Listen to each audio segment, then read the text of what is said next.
occidentale, qui est différente du développement. Voilà, parce que le développement, ce n'est pas s'accaparer ou s'agripper à la civilisation d'un autre peuple. Le développement, c'est regarder dans ses conditions d'existence, regarder dans ses connaissances, regarder dans ses pratiques et voir ce qu'il y a de bon dedans et y apporter une nouvelle forme d'intelligence qui permet le bien-être collectif. C'est ça, le développement. Mais là, nous constatons que l'Afrique, en s'agrippant sur ce système que les Occidentaux ont envoyé, ça a été même une erreur. Et aujourd'hui, ça n'a aucun avantage pour l'homme noir. C'est vrai, aujourd'hui, on s'habille comme des blancs, des vestes, cravates. Et prends par exemple simplement le cas des vestes, cravates. Nous sommes dans un pays tropical où il fait très chaud. Et quand on voit les gens à midi avec des vestes, cravates, souliers, on sent qu'ils ne sont pas à l'aise. Mais ils se disent que c'est ce qu'il faut faire pour paraître développé. Alors qu'ils le font pour paraître colonisé. J'aimerais savoir quelle était la réaction de votre parent. Non, tu sais, personnellement, moi, mes parents n'ont pas été... Parce que vous ne priez plus, là. Oui, non. Vous ne priez pas comme l'islam. Oui, j'explique. Moi, mes parents n'ont pas été des parents radicaux, comme certains parents musulmans. Mon père, particulièrement, je le salue, n'a pas été de ces parents-là qui imposent une religion à leurs enfants.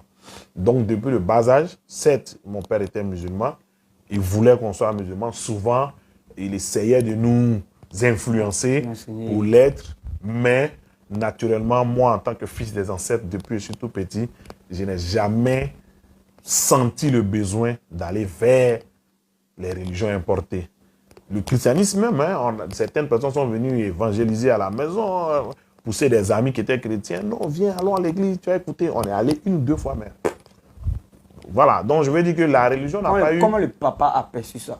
Non, la transformation de son fils? Non, mon père même n'a pas perçu même ma transformation. Parce que depuis qu'on est tout petit, on n'a pas été attiré par l'église ou la mosquée.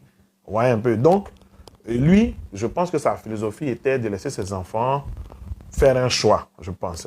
Et donc, naturellement, quand on a grandi, mais mon changement profond même est arrivé lorsque j'ai commencé à devenir adulte. C'est-à-dire que quand j'ai eu le bac et que je suis allé à l'université, c'est en ce moment-là que j'ai pris conscience de la situation de l'homme noir et j'ai commencé à développer cette fibre panafricanisme et j'ai commencé moi-même à aller vers les recherches et je suis tombé sur le kamitisme. Donc je vais dire que mon père, en tout cas je le félicite, il n'a pas été un père comme ses pères musulmans qui croient que les doctrines et les théories arabes sont des théories super et que absolument les enfants de gré ou de force doivent s'y accrocher. Non, mon père il a été un peu plus intelligent que ça et il ne nous a pas imposé l'islam ou une autre religion. Je comprends. Ce que je veux dire, votre père reçoit une information. Jean, je ne peux plus, je ne crois plus à l'islam. Ouais. C'est ça qu'il parle. Non, mon père même ne m'a jamais vu croire en l'islam. Voilà. Il ne m'a jamais vu croire en l'islam. Je dis que dans notre éducation, il ne nous a pas imposé d'aller à la mosquée. Donc, il ne nous voit pas en train d'être musulman. Mais est-ce qu'il entend, s'il est là, est-ce qu'il entend votre propos aussi? Non, aujourd'hui, je suis un adulte.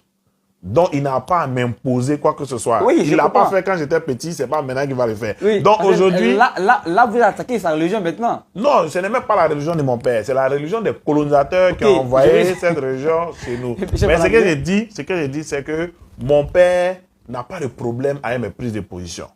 Depuis tout petit, il nous a laissé libres. Et jusqu'à aujourd'hui, je ne sais pas s'il voit mes vidéos ou mes actions, mais en tout cas, il sait que je ne suis pas musulman.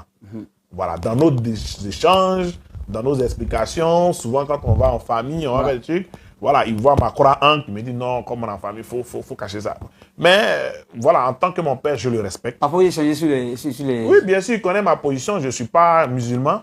Voilà, ils ont fait même souvent, la dernière fois, des réunions de famille, disant que ouais, on a qu'à envoyer de l'argent pour construire une mosquée au village. Moi, je ne me suis pas senti concerné. Comment est-ce que votre communauté vous voit? Oh, ma communauté, c'est la communauté kamite. Ma communauté, c'est ma communauté kamite. Et ceux qui sont mes frères, qui sont musulmans, ceux qui sont de ma famille, qui sont musulmans, j'évite de faire des confrontations avec eux. mais je m'arrange aussi pour leur faire comprendre que je ne suis pas dans la perception islamique de l'homme noir. Voilà, mais avec beaucoup de tact. Maintenant, pour ceux qui se prennent pour des personnes trop téméraires et qui veulent aller au bout du dialogue, mais on y va. Et je pense qu'eux, ils comprennent à la fin du dialogue. Chef, voilà. On va rentrer maintenant dans le vif du sujet. Ouais. Si le thème est science et tradition. Ouais. Science et tradition, est-ce que aujourd'hui, on voit les développements, aujourd'hui on voit les appareils tels que la climatisation, téléphone, satellite,